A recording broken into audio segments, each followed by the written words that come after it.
Sarap nito. Antay. Oo nga nakita ako. Buong na isda, dili. Gawa ko ng sarili kong pag-uong. Hi guys, for today's video, gagawa tayo ng salted fish or bagoong na isda, dilis, dito sa Japan.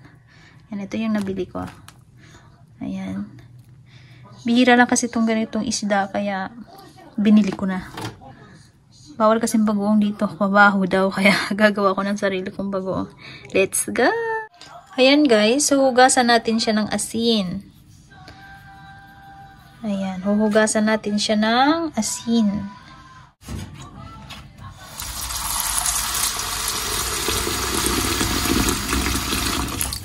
Kasi hugas naman na siya. Malinis naman na siya. Dito sa Japan, malinis na yung mga isda nila. Ayan. Fresh na fresh.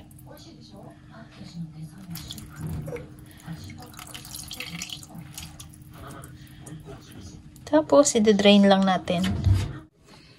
Ayan, lalagyan na natin siya ng asin. Nahugasan na natin yung isda. Ayan, ganito lang kasimple.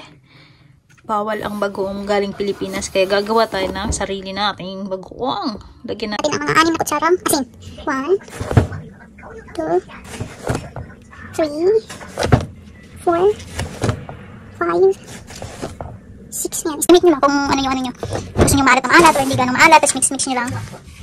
Yan. Sigurado ako ano na ito. Maalat kasi 6 na kutsara. Yan. Ang ganda ng dilis nila dito. Ano siya? Hindi siya mabaho, hindi siya malangsa. Ayan, hindi siya malangsa. Yan, na-mix na natin siya.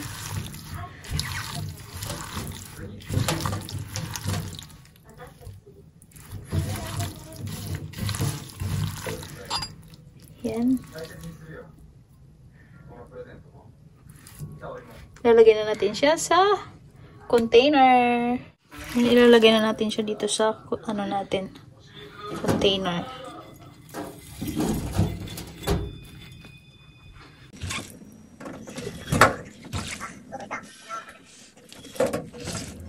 Dapat pala maliit lang yung lagayan ko. Wala na kasi akong lagayan, kaya eto na lang. O, diba? Madiskarte talaga ang Pinoy. Lagyan natin yan kasi magiging sabaw na din yan.